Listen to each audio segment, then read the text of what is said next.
Mi enfoque es completamente diferente. Sé que me encuentro entre dermatólogos. No soy dermatólogo. En algún momento era una especialidad que me llamaba mucho la atención. Me dedico más a la parte de aplicación farmacéutica y desarrollo farmacéutico desde hace 26 años. Mi enfoque es farmacología clínica aplicada y desarrollo. Entonces, ya desde hace algunos 18 años trabajando con el área de dermatología, desde la parte básica y recientemente con anticuerpos monoclonales, inhibidores JAK. Digo que en este último congreso americano ya nuestros nuevos esteroides son TNIPs y SUMAPs, ¿no? Entonces estamos haciendo modificaciones terapéuticas, pero no por eso, no por estos cambios que tenemos en el día de hoy, algunas fórmulas que utilizamos en el día a día con los pacientes, sobre todo calcipotriol betametasona, que es lo que vamos a hablar el día de hoy, dejan de ser relevantes, con todo lo contrario. Y cuando me pedían abrir la sesión y enfocarnos en la parte de seguridad y eficacia, siempre he dicho, bueno, pero para hablar de seguridad y eficacia de los productos hay que ver de dónde viene la seguridad y la eficacia. Y me di a la tarea de reunir algunos principios de farmacología que son necesarios. ¿Por qué? Porque después de hacer varias encuestas en diferentes foros con dermatólogos, nos dimos cuenta de que hay cosas que utilizamos durante mucho tiempo porque así lo aprendimos, pero no porque así lo entendemos. Y la idea el día de hoy con esta sesión es entender de dónde vienen algunas cosas. Sobre todo esta asociación y por qué a veces no es tan fácil las cosas como se nos pintan. Bueno, la pantalla es primero, hablar de esta combinación me obliga a hablar de tres cosas de la fórmula. Hablar de los principios activos, pero también hablar de los excipientes. Particularmente hablar de calcipotriol. El calcipotriol es un compuesto, es un análogo de vitamina D que fue aislado y sintetizado por Leo Pharma en 1985. O sea, realmente tenemos muy poco tiempo los que somos de los 70s, pues sí decimos, tenemos muy poquito tiempo que este producto se sintetizó. Pero curiosamente, y ahora que pasó la pandemia de COVID, y alguien les dice, oye, ¿ya viste que la vitamina D beneficia a los pacientes con COVID? Y curiosamente también beneficia a los pacientes con psoriasis y otros padecimientos inflamatorios sistémicos. Cuando preguntamos qué hace la vitamina D, ahí topamos pared, porque realmente todavía seguimos conociendo qué hacen estos receptores de vitamina D. ¿Por qué no es lo mismo darle vitamina D al paciente con psoriasis? ¿Y por qué no es lo mismo incluso asolearlo que darle un análogo de vitamina D? Aquí vamos a ver algunas diferencias. Los receptores de vitamina D ya se conocen desde hace algunos años. De hecho, la Academia Mexicana de Medicina, a través del Instituto los Institutos de Salud Pública, han hecho algunas investigaciones a través del ENSANUD para ver cómo está el estatus de vitamina D en la población mexicana. Y es interesante porque poblaciones como la de Cuernavaca, como la de Mérida, que dicen, bueno, pues aquí lo que sobra es sol, ¿no? ¿Cómo voy a tener deficiencias? Tenemos poblaciones de deficiencia y de insuficiencia de vitamina D en la población mexicana. Alrededor del 40% de la población mexicana está en grado de insuficiencia. Y dicen, es un montón, o sea, sí es mucho. Y en esas poblaciones, muestreando esas poblaciones en particular, Mérida y Cuernavaca, que son es interesante porque dicen, pues hay sol, sí, pero a ver, salte ahorita. O sea, no lo aguantamos 5 minutos. Queremos estar debajo del techo con bloqueador solar. Y un bloqueador solar, pues prácticamente uno de 50 más nos va a bloquear la capacidad de síntesis hasta en un 95%. Entonces es muy, muy alto. ¿Qué sabemos ahora de estos receptores de vitamina D? Entre todas las cosas que hay un receptor que es el receptor de interleucina 10. Este receptor de interleucina 10 depende de su expresión de la vitamina D. ¿Y qué hace en particular este gen receptor? En el caso de los queratinocitos, es el regulador número 1 de la proliferación y de la diferenciación de los queratinocitos. Antes no teníamos mucha idea de las funciones de los receptores celulares. Ahora cada vez que vemos los mapas de los receptores, ahora que conocemos más anticuerpos monoclonales, sabemos que cada vez hay más receptor y subreceptores de células que hacen cada vez más cosas. Particularmente en la psoriasis, a través del estudio de la enfermedad en los últimos años, además de saber que hay un patrón inflamatorio, sabemos que hay una alteración en la diferenciación. Esto lo están coordinando desde luego más los laboratorios que se dedican al desarrollo de anticuerpos monoclonales y saber cuál es el papel de ese receptor de interleucina 10 en la diferenciación, no en el patrón inflamatorio. El patrón inflamatorio lo seguimos viendo a través de la interleucina 23, de la interleucina 17, o sea, hay otros componentes inflamatorios, pero la diferenciación es un tema muy interesante. Entonces, ¿qué es lo que se han hecho con los estudios a través del tiempo? Esto que estamos viendo aquí en pantalla, y me voy a subir un poco, no sé si hay un micrófono suelto, por favor. Gracias.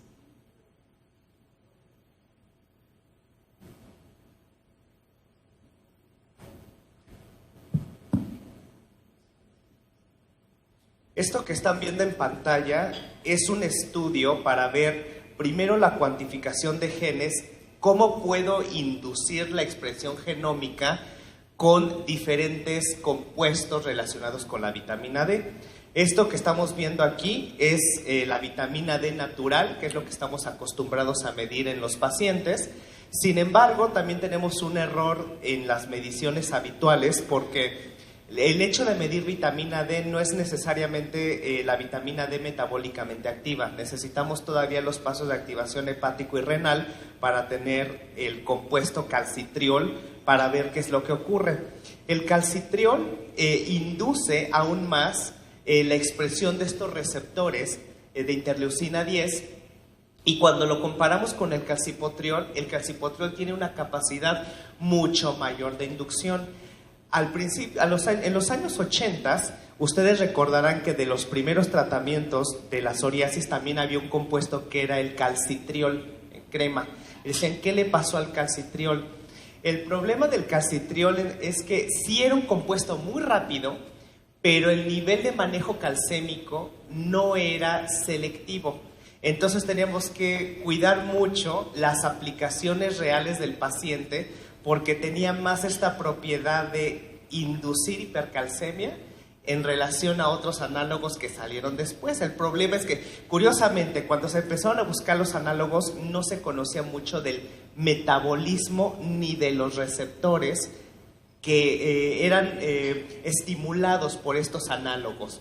Solo de manera anecdótica, 5 años después de que se lanza el calcipotriol, se empezó a ver la diferencia en receptores y se dijo, sí, el calcitriol es más rápido que el calcipotriol, pero a la larga el calcipotriol es más estable. Por eso a lo largo del tiempo se decidió no continuar con la comercialización del calcitriol. Ese fue el pequeño cambio a través del tiempo. Ahora, al ver el número de la concentración que se tenía de receptores a lo largo del tiempo, todavía incluso con el calcipotriol podemos incrementar el número de receptores, que esto es algo bien interesante. En los pacientes con psoriasis, el número de receptores de interleucina 10 inhibitorios está disminuido. Yo puedo estimular a los queratinocitos a lo largo del tiempo a que expresen estos receptores que son los encargados de aumentar la diferenciación. Y aquí viene un ejercicio a través del tiempo. Cuando empiezo a utilizar calcipotriol solo en los pacientes con psoriasis, necesito un tiempo de adaptación del queratinocito para que exprese el receptor. Esto no lo sabíamos cuando se lanzó Divonex hace muchos años. Esto curiosamente lo sabemos ya por los años 2010, 2012, que sabemos que el queratinocito tiene un tiempo de adaptación.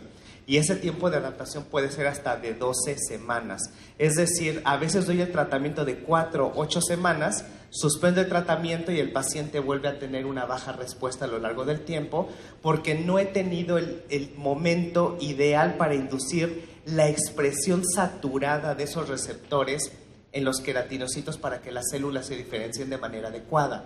Entonces, esto me contesta una primera pregunta que vamos a ver más adelante, que es, oye, ¿cuál es el tiempo mínimo de uso de estos análogos de vitamina D? Y vamos a ver un poco la experiencia, porque rompe un poco con la historia de lo que estábamos manejando antes.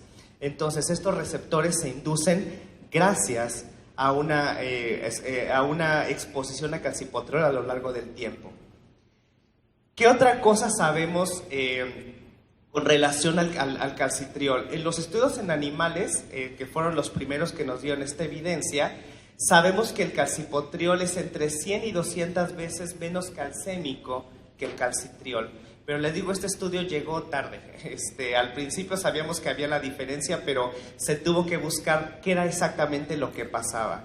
Y esta actividad, en algún momento se decía, mire, el calcipotriol es mucho más lento. No, no es mucho más lento. O sea, toma más tiempo la saturación, pero el receptor, la expresión del receptor para la diferenciación de queratinocitos no tiene nada que ver con el metabolismo del calcio. Entonces, el problema de manejar calcitriol en un principio es que el efecto, pues lo tenía en un momento y empezaba a mejorar las placas, pero no me daba tiempo de seguir al paciente por varias semanas hasta lograr que los queratinocitos tuvieran un número suficiente de receptores para mantener baja la expresión de placas a lo largo del tiempo. ¿Qué otra cosa? Eso es como mecanismo del calcipotriol, como cosas nuevas que sabemos ahora. Esteroides. Si bien sabemos que los esteroides también siguen bajo estudios, todavía en una presentación que tuvimos con el Colegio Mexicano de Dermatología Pediátrica, hablábamos mucho sobre la historia de los esteroides. Cuando uno compara que los esteroides salen en los años 50 y cómo tenemos inhibidores JAK prácticamente lanzados hace menos de 5 años, la evidencia clínica de los inhibidores JAK es hasta 10 veces mayor en las publicaciones básicas que lo que tenemos acumulado de los esteroides desde los 50 al día de hoy.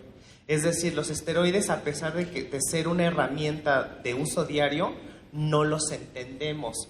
¿Qué cosas nuevas sabemos de los esteroides? Uno, no solo son antiinflamatorios directos, sino también son productores de lipocortina, que este es uno de los agentes inhibidores más potentes de fosfolipasa 2 y por tanto de la inflamación, y de vasocortina, que tiene un efecto en la liberación de histamina, que a veces se confunde como antihistamínico.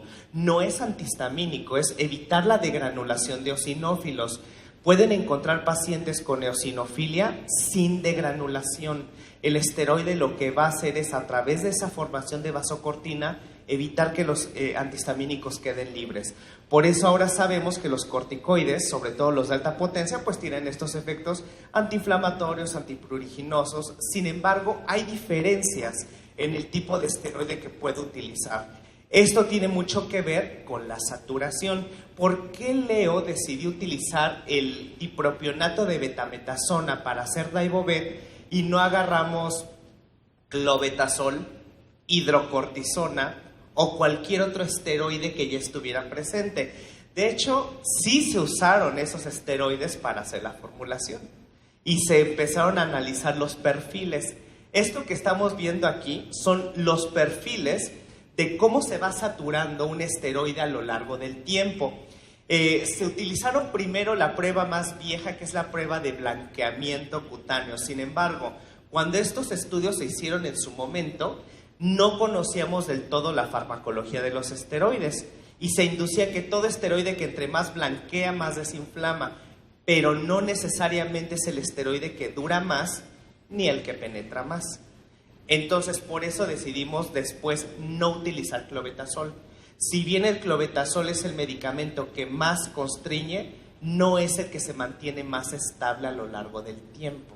Por eso se hizo la determinación de, en vez de usar el aparentemente más potente, utilizar uno de una potencia un poco más baja, que tampoco es tanto, pero que se mantiene más estable a lo largo del tiempo. Entonces, eso se vuelve muy interesante porque se comparan, por ejemplo, las horas después de la aplicación y cómo se mantiene el esteroide a lo largo del tiempo. Y hay otra cosa interesante, y seguramente se los preguntan los pacientes. Oye, me puse el Daibovet y me lavé la zona. ¿Me tengo que volver a aplicar el producto? Depende también en qué momento lo apliques. Este dato es bien interesante porque si por lo menos dejan el producto 1 a 2 horas en ese sitio, la saturación se alcanza al tope. Entonces, 2 horas de aplicación constante en una zona, si retiro el producto, prácticamente la saturación se va a mantener estable hasta casi 24 horas. Esto, a diferencia del clobetasol, a 18 horas ya no tenemos efecto. Por eso, otra vez, a lo mejor no es el esteroide más potente, pero sí más constante a lo largo del tiempo. Y la otra, la duración, una vez que aplico el medicamento, prácticamente a la hora, fíjense cómo de 0, a la hora prácticamente tengo la concentración mayor y puedo mantenerlo otra vez por un periodo bastante largo y estable.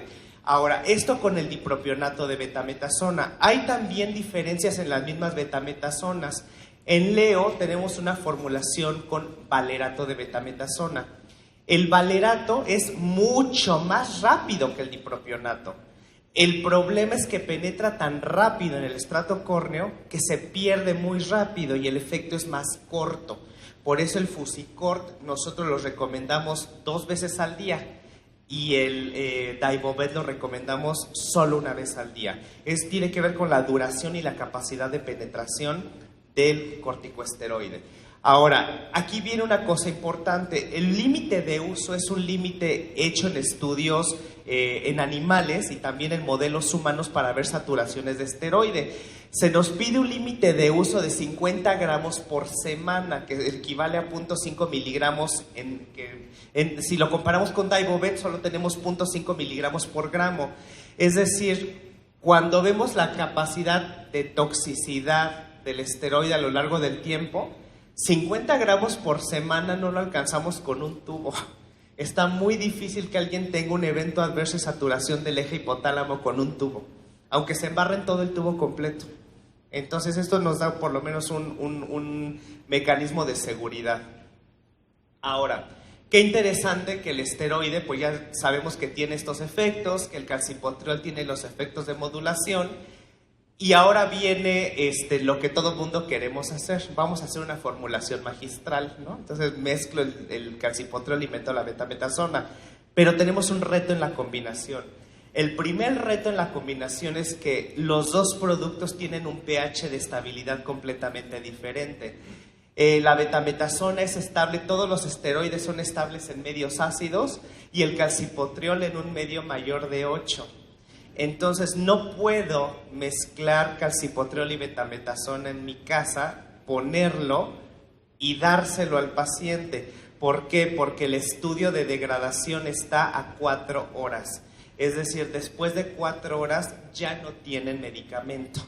Prácticamente el que se les va a quemar es el calcipotriol. El esteroide se mantiene estable, pero el calcipotriol no.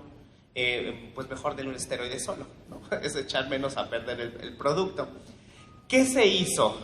Porque eso sí era un reto. O sea, ya sabemos que los dos productos tenían beneficios, pero ¿qué puedo hacer para que esto no le pase esta diferencia de fases?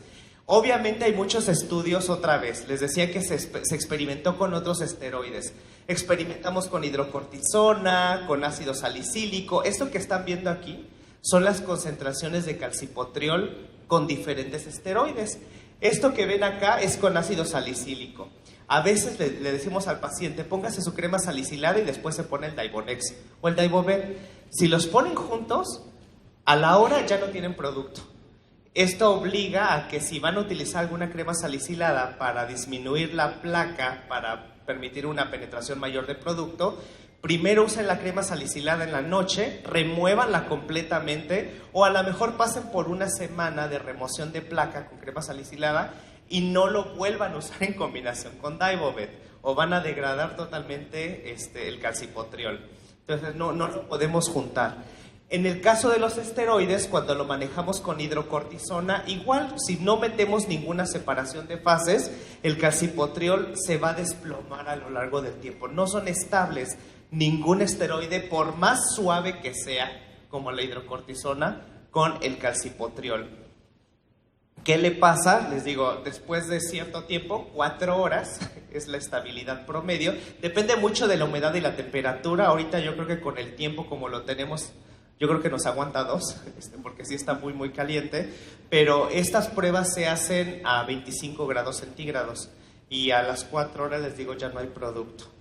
¿Qué es lo que se empezó a hacer? Oye, pues si los dos productos son buenos, pero no los puedo mezclar, pues hay que empezar a probar diferentes tipos de formulaciones. Y aquí se empiezan a utilizar algunos agentes que se llaman sustancias de prueba. No es tan fácil porque primero, no puedo mantener los dos productos en contacto. Y aparte necesito encontrar un vehículo que me permita que los dos productos estén estables. Los esteroides son muy versátiles, los puedo poner en solución, en crema y en ungüento. El calcipotriol no. El calcipotriol es muy difícil que lo pueda formular en lo que yo quiera. Entonces, tengo que hacer a veces matrices de probar diferentes diluyentes para que los ungüentos nos queden suficientemente dispersables. Seguramente ustedes en su experiencia han manejado diferentes tipos de ungüentos. Ungüentos que van desde los muy suavecitos hasta unos ungüentos que es bien difícil que puedan esparcir en la piel. Estuvimos buscando siempre el ungüento que tuviera una concentración adecuada de parafinas que me permitiera que 1 gramo me dé la suficiente dispersabilidad para 4 palmas de la mano. A ese nivel tenemos que dispersar el Daibovet. Si me queda muy espeso, no me alcanza en cobertura y las placas de psoriasis pueden rápidamente jalar el producto y no va a rendir absolutamente nada. Entonces empezaron a probar diferentes tipos de vehículos. Fíjense, este es un esteroide, este es el Daibonex. Y cuando se empiezan a formular los diferentes ungüentos, nos damos cuenta que la presentación de producto que se encuentra en atravesando membranas. Este es un estudio que se llama estudio de membranas, en el cual vemos, tú tienes los productos en el tubo, lo pones en la piel a ver si realmente puede atravesar las capas hasta llegar a donde lo necesitas. Este estudio de membrana nos permite saber cuánto puede penetrar de un agente. En un estudio donde hacemos un ungüento en casa, prácticamente esa mezcla no atraviesa.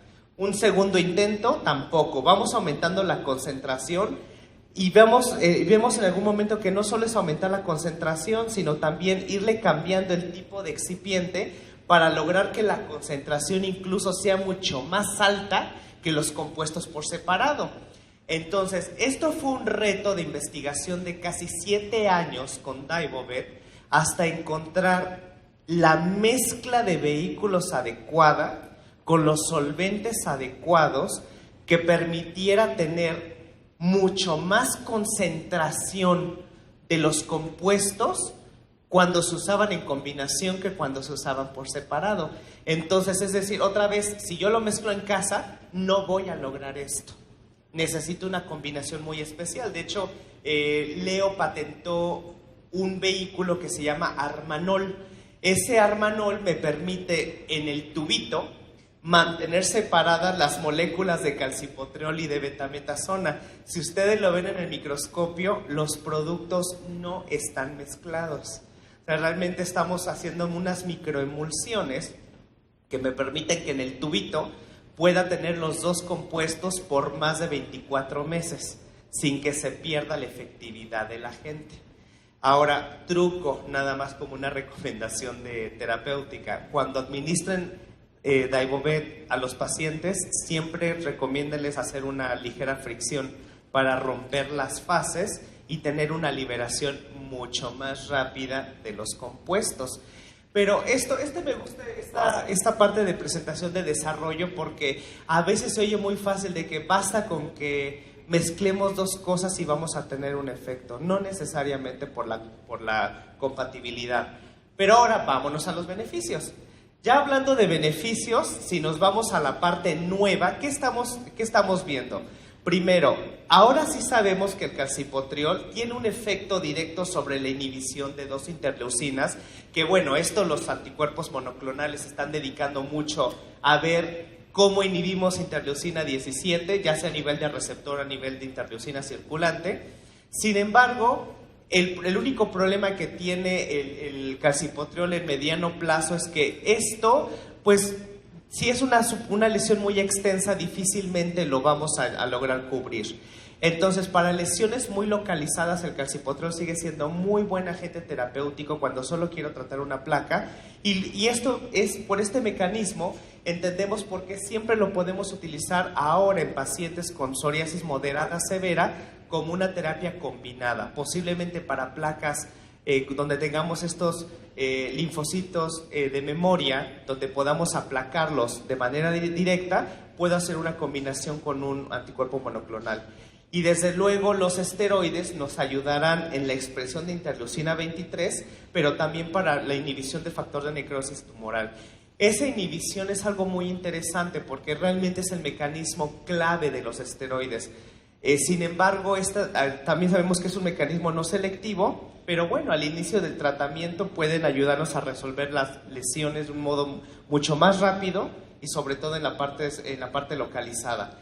Ahora, ¿desde cuándo viene toda esta evidencia? Les decía que en los 80 se descubre el calcipotriol, las asociaciones se empiezan a estudiar a principios de los 90 y estos se empiezan a acercar a las guías de práctica clínica en la Unión Europea. Prácticamente tenemos un consenso. Estas recomendaciones de uso de análogos de vitamina D no son nuevas, o sea, eso también es algo interesante, pero algo que nos pasó en el proceso, y es reconocer un poco por qué estamos todos aquí, en el proceso de inclusión de medicamentos en México, hemos pasado por todas las historias habidas y por haber. Originalmente, todo medicamento nuevo que llegaba a México tenía que someterse al Consejo de Salubridad General, pero yo, laboratorio, tenía que acercarme al Consejo y decir, oye, Consejo, yo quiero traer un producto a México, aquí está la evidencia, aquí está mi dossier. Le mandaban a 11 titulares de diferentes dependencias y decían, oh, sí, te lo acepto, ya lo puedes meter, perfecto, aquí está tu clave interinstitucional del cuadro básico, y ahí voy al IMSS. Oigan, ya saben que tenemos el producto, ¿y cuándo lo sometiste? Ah, pues ya el Consejo de Salubridad me dio la clave. Sí, pero no lo has metido en el IMSS. ¿Y qué tengo que hacer? Exactamente lo mismo que hiciste con el Consejo de Salubridad General. Digo, redundante. Bueno, ya está en el IMSS. Oye, y en el ISSSTE, ¿ya lo metiste? ¿Y qué tengo que hacer? Lo mismo que hiciste con el Consejo de Salubridad y con el IMSS. Entonces, era un problema porque tenía que hacer prácticamente el trámite 8 veces. O sea, tenía que hacer el mismo paso con Pemex, con el IMSS, con el ISSSTE. Esto se cambió recientemente, pero no crean que es tan fácil, porque dicen, yo ya no voy a permitir que los laboratorios se acerquen a someter medicamentos. Ahora, los médicos responsables de los servicios son los que tienen que solicitar que se evalúe el medicamento. Y luego les pregunto, doctor, ¿te interesa el medicamento? ¿Y esto cómo se hace? ¿Qué hacen ustedes? Acercarse al laboratorio y decirle, oye, tú tienes la evidencia, tú tienes esto. Entonces, ahora lo que ustedes nos ayudan o nos ayudamos mutuamente es, ustedes se han acercado a los grupos de evidencia en el Congreso americano, en el europeo, y escuchan todas las terapéuticas que vienen de fuera. Nosotros nos acercamos a ustedes y ahora les preguntamos, ¿les interesaría que sometiéramos a evaluación el medicamento? Y ahora, con su voto de confianza, ustedes nos pueden dar el voto de decir, oye, Consejo de Salubridad, escucha este laboratorio, trae algo interesante. Eso es lo que hacemos el día de hoy. Y aún así hay que volverlo a meter al Consejo de Salubridad General. Nos van a mandar llamar, van a evaluar el medicamento y posteriormente entrará a nivel institucional. ¿Y ustedes creen que lo tienen? No, exactamente. No lo tienen porque viene la cuestión de ya está en el almacén y nadie sabe que el medicamento está presente. Al rato vamos a hablar un poco de acceso, pero es bien interesante porque vamos a ver cómo podemos hacer que estos beneficios lleguen a los pacientes.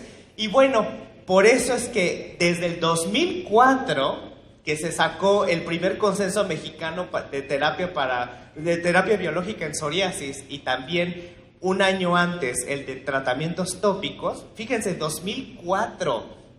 ¿Cómo es posible que el calcipotriol betametasona venga en las guías, hasta la del IMSS, y en todos los medicamentos, en todas las guías viene, y dicen, oye, viene en la guía? No, pues en la guía vienen todos, pero no lo tengo en la institución. Ahora estamos haciendo el ejercicio de parear la guía con el cuadro básico. De hecho, justo en este mes se están haciendo las revisiones del cuadro básico de todas las instituciones. Es muy probable que sus jefes de servicio o que de control o que alguien de abasto se les acerque y les diga, doctores, ¿cómo está nuestro censo de pacientes? ¿Cómo está nuestro censo de psoriasis, de dermatitis atópica, de micosis, todo lo de derma? Bueno, todo lo de derma, todo lo de todas las especialidades, las 60,000 claves están haciendo las revisiones para ver qué vamos a comprar este año. Entonces, tenemos que pulir mucho la información, porque si ya sabemos que el medicamento estaba, pero realmente no estaba, entonces hay que levantar la mano para pedirlo, porque este año se van a hacer compras bianuales, aparentemente. Entonces, si no piden ahorita, 2 años no vamos a tener medicamentos. ¿Qué hacemos ahora? Calcipotriol betametasona, se ha hecho una revisión otra vez muy exhaustiva, la última en el 2015, donde se empezó a ver el grado de evidencia. Realmente es un medicamento muy noble, porque seguramente a muchos nos han dicho en la práctica, mira, yo sé que funciona. ¿Hay algo nuevo? Sí, hay muchas cosas nuevas. Hay diferentes revisiones que tienen que ver de seguridad, eficacia, aceptabilidad del paciente, qué tanto está funcionando este tratamiento. Y bueno, a través de estas revisiones, estas son algunas de las que fueron aceptadas en la última revisión de Cochrane, esa que están viendo ahí, y hay diferentes formulaciones, casi todas están dirigidas al ungüento. Y otra vez, qué bueno que tiene tantos estudios de efectividad y seguridad. ¿Por qué no lo tengo en mi institución? Entonces, hay muchas aquí, gel, ungüento, gel, ungüento, gel, ungüento. Es más, ya tenemos esta comparación de gel contra ungüento. Tenemos estas hasta la número 25. Y aquí nos faltan otras que no incluimos, hasta la número 32. Todavía tenemos bastantes publicaciones. Pero lo más interesante con estas, que es raro porque no está animada, pero el grado de evidencia es muy alto en esta asociación. Y lo que comentábamos en la mañana, estamos ya un poquito tardes porque ya van a tener el ungüento y nosotros estamos sometiendo un nuevo producto que es una combinación en espuma. No viene con el mismo nombre, de hecho no es el mismo producto. O sea, dice calcipotriol betametasona, pero no es lo mismo. Tiene una farmacocinética diferente, es mucho más rápido, mucho más saturable. Prácticamente van a disminuir el tiempo de tratamiento de los pacientes a la mitad cuando el producto esté listo. Pero mientras tanto, yo necesito darle un tratamiento al paciente. Ahora, seguridad a mediano y largo plazo. Vamos a salirnos un poco de la teoría y vámonos a la parte práctica. ¿Qué no sabemos y qué sí sabemos y qué grados de evidencia hay? De repente hablar de esteroides con los pacientes, y hablar de esteroides incluso nosotros entre médicos, es que la guía dice que usa el producto 4 semanas y mi paciente tuvo la osadía de utilizarlo 4 semanas, un día. ¿Qué le va a pasar? ¿No? O sea, no, es duro. ¿Qué le va a pasar? ¿Qué estudios de evidencia hay? ¿Qué seguridad de los esteroides tenemos a largo plazo? Este es un estudio de seguridad intencionado que se hizo por Leo Pharma, donde se compararon 3 esquemas habituales de uso del calcipotriol betametasona. No es lo intencionado, pero tomamos un grupo de 212 pacientes que estaban utilizando el Daivobet diario, sin parar, durante 52 semanas. O sea, porque por X, Y o Z, el paciente dijo, yo no lo voy a soltar. O sea, tengo todo el tiempo psoriasis en X parte del cuerpo, que no sea genitales ni cara, fue el criterio de exclusión, pliegues, ni psoriasis invertida, ni pustulosa. ni psoriasis mutantes, pura psoriasis en placa.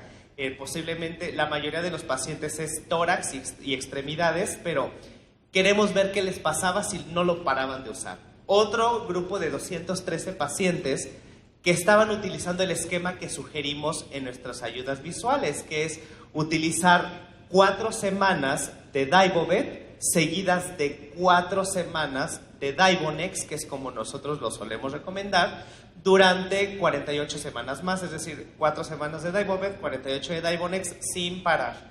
Pero en ese grupo es un esquema estable, y finalmente tenemos un grupo de 209 pacientes que estaban utilizando un esquema de Daibovet por 4 semanas, Daibonex por otras 4 semanas, pero que por alguna razón repetían el esquema y decir, ay, como que ya no me funciona, me voy a regresar con otras 4 semanas de Daibovet.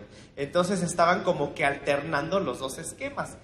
¿Qué es lo que encontramos? Y eso es algo interesante. En los grupos que utilizaron los dos compuestos, o sea, que estaban utilizando tanto calcipotriol betametasona sola, como en este esquema que estaban utilizando los periodos alternos, tenemos más eventos adversos cuando los pacientes utilizan de una manera no selectiva los dos productos de manera alterna. Ahora, ojo, esto reúne eventos adversos netos. Vamos a ver ahorita qué tipos de eventos adversos hay. Pero sí, lo que me gusta de esta gráfica es que realmente el porcentaje de eventos adversos está por debajo del 40%. Ahorita vamos a ver si son leves, moderados y severos, pero no hay tanta diferencia en los 3 esquemas. Ahora, ¿qué es lo que encontramos de eventos adversos? Estos son los acumulados. El que yo me fijaría más, porque es el que le tendría mucho miedo, es a la atrofia cutánea, ¿no? Entonces, si uno se va a la atrofia cutánea, es mucho más común cuando lo utilizamos en pacientes combinados. Este es el esquema de combinación de Daibonex y Daibovet, y este es exclusivamente este es el de Daibovet, este es el de Daibovet Daibonex, y este es el que están utilizándolo sin ningún control. Si se dan cuenta, Daibovet nos está dando el 4% de pacientes, que equivale a solo 2 pacientes, que equivale al 1%, casi 1.9, 4 pacientes con atrofia cutánea de 219 eran. O sea, realmente es muy poco. Comparado con este esquema, son 2 pacientes. O sea, no hay tanta diferencia. Obviamente nosotros no vamos a mandar al paciente a que se ponga el Daibovet diario, ¿no? Pero si en en un momento ocurriera, ¿cuál es mi margen de seguridad? Eso es lo que me gusta de esta tabla, tener un poquito de menos miedo a decir, si lo usó 5 semanas, si le alargo 1 semana de tratamiento, si le agrego 2 semanas de tratamiento porque no ha terminado de responder del todo, ¿haré algo mal? No. O sea, digo, ya por lo menos con un estudio de 52 semanas, me da un margen. Ahora, hay otro tipo de estudios de seguridad, por ejemplo, que dicen, le dio síndrome de Cushing. Créanme, un paciente que le dio Cushing utilizando esta combinación no lo está usando 1 vez al día. O sea, tenemos otros estudios de farmacovigilancia con otras dosificaciones. Estimamos que un paciente que le dio síndrome de Cushing es que por lo menos está utilizando el triple de la dosis, que equivale a ponerse el producto 3 veces al día, y el tiempo mínimo de aparición son 4 meses. Entonces, si alguien tiene Cushing por Daibovet, ese se está embarrando el producto y no se está poniendo un tubo. Eso ténganlo por seguro. Son más de 3 veces al día, más de 4 meses. Pero me gusta mucho ese punto de corte, porque sí nos permite tener este punto de seguridad. Ahora, ¿qué tanta experiencia acumulada en seguridad tenemos al día de hoy? Bueno, afortunadamente tenemos 53.4 millones de tratamientos en un periodo de 9 años hasta el 2022. Tenemos estos estudios de seguimiento, y el porcentaje de eventos adversos en atrofia cutánea utilizándolo 1 sola vez al día está alrededor del 5%. Otra vez, no lo vamos a mandar 52 semanas, pero sí me sirve tener ese margen de seguridad. Y más o menos la exposición estimada desde que se ha comercializado la combinación es de 95 millones de tratamientos, como para decir, oye, sí se mantiene baja la atrofia. Los documentos de atrofia grande, pues les digo, no es porque lo están usando una vez al día, por eso me gusta. Entonces, ¿qué nos podemos llevar de esta pequeña breve plática de estabilidad y química? Primero, la compatibilidad de principios activos y los vehículos adecuados siempre van a determinar la efectividad clínica de un fármaco tópico. Esto me gusta mucho porque de repente queremos formular todo de todas maneras y decir, yo me hago una fórmula ahorita. Bueno, te faltaría ver, ya vieron que incluso cambiarle un vehículo hace que penetre diferente un agente. Cuando nosotros lanzamos el gel, tuvimos que repetir el estudio y garantizar, a través de echar a perder 16 formulaciones diferentes de geles que no daban la estabilidad, hasta que encontramos la correcta que se parecía la farmacocinética entre el ungüento y el gel. No es tan fácil hacer la mezcla. Y si después comparamos con espuma, no se parecen en nada. De hecho, ahí sí nos combino porque penetra mucho más la espuma y es más rápida. La otra es, los esteroides tópicos siguen aportando nueva información farmacológica. Seguramente cuando todos estábamos haciendo la licenciatura nos hablaban mucho de la medicina basada en evidencia, ¿no? Que estuvo muy en moda en ese tiempo. Todo el mundo hablaba de la medicina basada en evidencia. Ahora ya estamos un paso más adelante, que se llama la experiencia en vida real del paciente. ¿Qué diferencia tiene la medicina basada en evidencia con la experiencia real del paciente? Lo que ahora vale es lo que nosotros vemos con nuestros pacientes del día a día. El paciente mexicano que se baña de un modo diferente, con otros jabones, que se exfolia la piel con un estropajo, que eso nos permite aumentar el doble o triple la absorción de un medicamento. Todo eso, que es ¿qué come el paciente mexicano? ¿Cada cuándo se lo aplica? Que si le pone a serenar el tubo de ungüento ahí, a la Tonantzin, no sé, alguna cosa. O sea, todo eso nos cambia el perfil de seguridad. Entonces, ahora que ya tenemos la combinación a nivel institucional, vale la pena generar nuestra propia experiencia, porque vamos al rato a hablar un poco de la experiencia interinstitucional IMSS-ISSSTE, y se van a dar cuenta cómo todos hacemos cosas diferentes. Y eso es muy bueno porque necesitamos publicar. Sabemos de esta combinación innovadora en ungüento para el tratamiento de psoriasis en placa. Fíjense que no está acotado, no dice psoriasis en placa leve a moderado, ahora dice psoriasis en placa, porque habrá pacientes con psoriasis severa que vamos a tratar las placas de manera local como si fuera leve, solo esa placa refractaria, o los que ya tienen mucha experiencia en biológicos. Sabemos del caso del paciente donde dice, esa mugrosa placa no responde. O sea, lo tengo con una evolución increíble, pero esa placa que tiene en el tobillo, en el abdomen, es la que me da lata y es la que me cambia todo el TLQI del paciente. Y obviamente las referencias bibliográficas que cada vez son más amplias, pero lo que necesitamos generar al día de hoy es evidencia real. Y otra vez, si me voy a la parte de los esteroides que realmente no comprendemos del todo, todavía en el 2024, llenos de JAKs y llenos de anticuerpos monoclonales, todo lo que se haga de evidencia de seguridad de esteroides, de experiencia en sus pacientes de manera real, en protocolos que creen de manera institucional, paciente se le dan tantos tubos de Daibovet con biológico, con terapia sistémica, así es como estamos viéndolos en nuestro servicio. Todo eso genera evidencia válida. Muchísimas gracias.